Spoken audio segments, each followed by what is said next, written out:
The bad news, as you will learn as you go forth, is that smart people are a dime a dozen, and they don't usually amount to much. What really matters is those who are creative, those who are imaginative. So the three stories I'm going to tell you are simply three stories that talk about the need for imagination, that ability to think different. With Steve Jobs, when he was 6 years old, he and his father built a fence around the backyard of their house. And his father told him, we have to make the back of the fence just as beautiful as the front of the fence. Steve made me walk the neighborhood, touch the fence, go look at the back of the fence. And Steve said, why? Nobody will ever see it. Nobody will ever know. His father, who was an auto mechanic, high school dropout, said, yes, Steve, but you will know. People who really care about making things great care about even the parts unseen. And for Einstein, it was getting a compass when he was a kid. His father gave him a compass when he was 6 or 7 years old, and he watched as the needle twitched and pointed north. And he becomes totally mesmerized by this. The needle just, nothing's touching it. Why is a physical object moving like that when nothing physical is touching it? What is a force field? What's an electron? And he spent years, his whole life, worrying about why does that work? How does electromagnetism and gravity interact with particles? But Benjamin Franklin had that passionate curiosity, but he also had a sense of tolerance. He's the one when Congress creates a committee to declare why we're fighting the war of independence. But it's got Ben Franklin, John Adams, Thomas Jefferson on it. And he's the one who helps edit that wonderful second sentence, where Jefferson begins by saying, we hold these truths to be sacred. And you see Franklin's black printer's pen, self-evident, he writes, because he wants to make the point that our rights come not from the dictates of religion, but from rationality and reason and consent of the governed.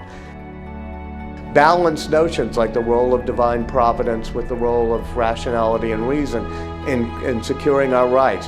This notion of coming together and using things to bring us together. Einstein, even on his deathbed, 1955, an order had burst. He knew he wasn't going to live. He had declined an operation to the hospital, Princeton Hospital. He asked that his papers that were on his desk be brought to him. And on that last day, he just writes line after line of mathematical equations. Between people visiting him, he kept writing 9 full pages. You can go not too far from here to the Einstein papers at Caltech. And there they are, and you can see them. Line after line of equations that still wonder, how would you create a unified field theory that would connect gravity, electromagnetism, particles?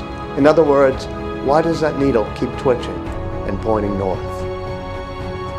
At the very end, you can see when the pain becomes too great, he writes just one last line of equations that dribbles off that page that he thought would get him and the rest of us just one step closer to what he called the spirit manifesting the laws of the universe.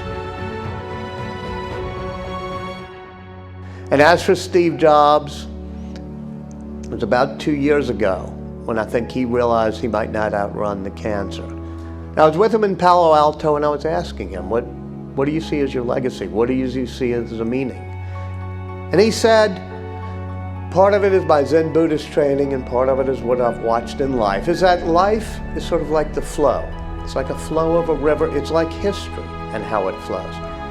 And we get to take really, really cool things out of that flow. We get to take things people have invented, educational theories they've come up with, theories of relativity, how to make a transistor, even great products that people have invented, buildings that people have built, that we get to take from the flow of history. But your legacy is not how much you accumulate and take out of that flow. Your legacy is what do you put back into that flow? That maybe afterwards there'll be a few people who say, oh yeah, that was cool.